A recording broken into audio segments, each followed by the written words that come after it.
नमस्कारम. आज मी थोडंसं शब्दांचे खेळ या विषयावर लिहिलेलं आहे. तर गप्पांचे नाव घेताच कुणी हर्षाने डोले, तर कुणी आठवणींच्या दुःखात पाऊल टाके. गप्पांचे नाव घेताच कुणी हर्षाने डोले, तर कुणी गप्पांच्या दुःखात पाऊल टाके. कधी बोलणे अगत्याचे, तर कधी मौनच लाख मोलाचे. ज्याला समजले हे गणित, त्याचे जगणेच शहाणपणाचे. कधी बोलणे अगत्याचे, तर कधी मौनच लाख मोलाचे. ज्याला समजले हे गणित, त्याचे जगणेच शहाणपणाचे. काही शब्दांनी काळजाचा ठोका सुटतो, म्हणूनच माणूस कविता आणि साहित्यात गुंततो. काही शब्दांनी काळजाचा ठोकाच सुटतो, म्हणूनच माणूस कविता आणि साहित्यात गुंततो. विचार करून बोललो तर बिघडलेली कामेही मार्गी लागतात, कारण नाती ही केवळ शब्दांच्या जोरावरच टिकतात. विचार करून बोललो तर बिघडलेली कामेही मार्गी लागतात, कारण नाती ही केवळ शब्दांच्या जोरावरच टिकतात. शब्दांनीच कामाची सुरुवात, शब्दांनीच शेवट होतो. हलक्यात घेतो आपण त्यांना, पण शब्दातच सारा अर्थ उरतो. शब्दांनीच कामाची सुरुवात, शब्दांनीच शेवट होतो. हलक्यात घेतो आपण त्यांना, पण शब्दातच सारा अर्थ उरतो. प्रत्येक ठिकाणची भाषा वेगळी, बोलण्याची पद्धत नवी. काही घेण्यासारखे असते, तर काही सोडून देण्यासारखे. प्रत्येक ठिकाणची भाषा वेगळी, बोलण्याची पद्धत नवी. काही घेण्यासारखे असते, तर काही सोडून देण्यासारखे.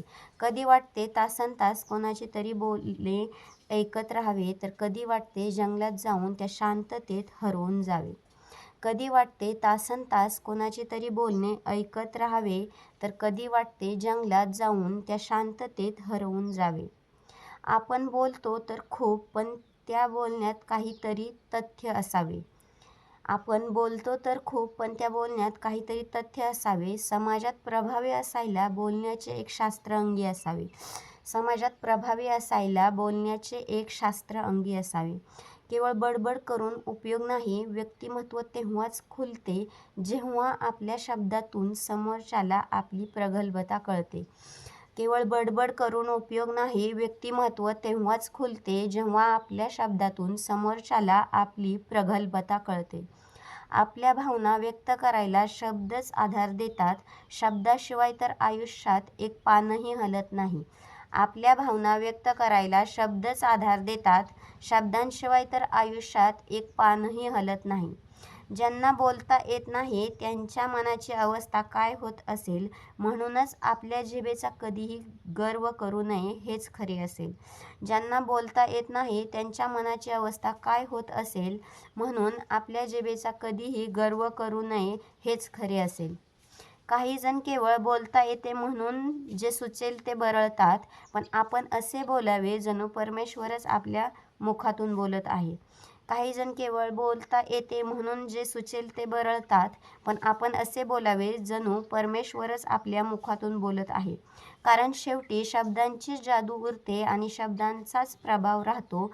प्रत्येक नात्याचा धागा फक्त शब्दातूनच विणला जातो. कारण शेवटी शब्दाचीच जादू उरते आणि शब्दाचाच प्रभाव राहतो. प्रत्येक नात्याचा धागा फक्त शब्दातूनच विणला जातो. धन्यवाद.